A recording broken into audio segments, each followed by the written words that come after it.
ॐ अथ श्री सूर्यमण्डलस्तोत्रम्। नमोऽस्तु सूर्याय सहस्ररश्मये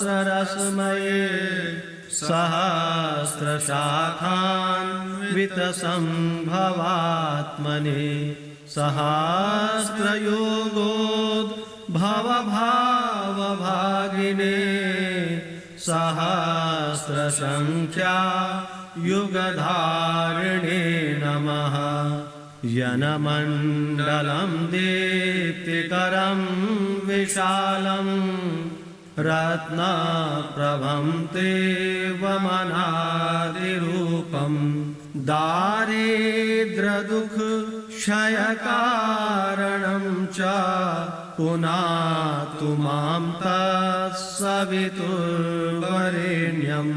यनमण्डलं देवगणैः सुपूजितं विप्रस्तुतं भावनमुक्तिकोविदं तं देवदेवं प्रणमामि सूर्यं पुनातु मां तत्सवितुर्वरेण्यम्।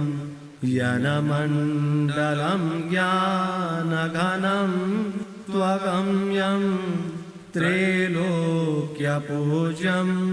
त्रिगुणात्मरूपं समस्ततेजोमयदेव्यरूपं पुनातु मां तत्सवितुर्वरेण्यम्। यनमण्डलं गूढमतिप्रबोधं धर्मस्य वृद्धिं कुरुते जनानां यत् सर्वपापक्षयकारणं च यत् सर्वपापक्षयकारणं च पुनातु मां तत्सवितुर्वरेण्यम्। यनमण्डलं व्याधिविनाशदक्षं यद्यज्ञजुषामसु सम्प्रदीतं प्रकाशितं येन च भूर्भुवस्वः पुनातु मां तत्सवितुर्वरेण्यम्।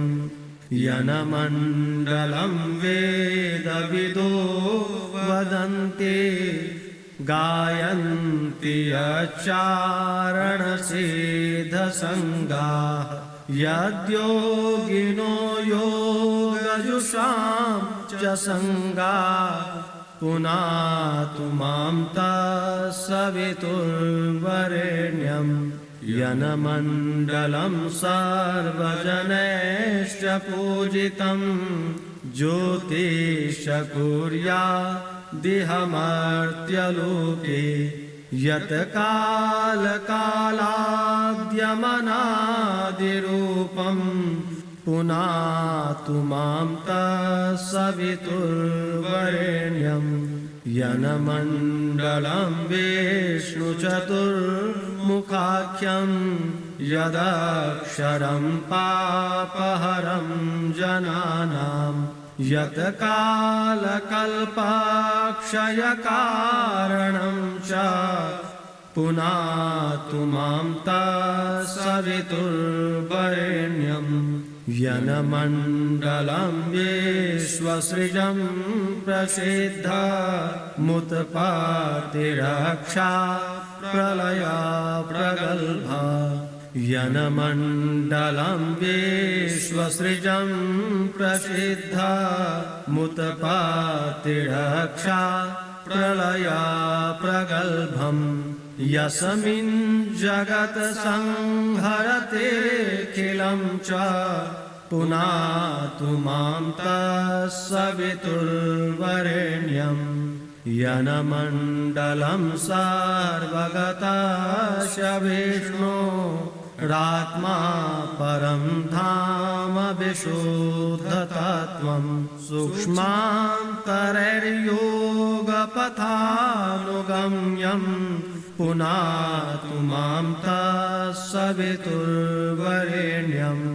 यनमण्डलं वेदविदोपगीतं यद्योगिनां योगपथानुगम्यं तत्सर्ववेद्यं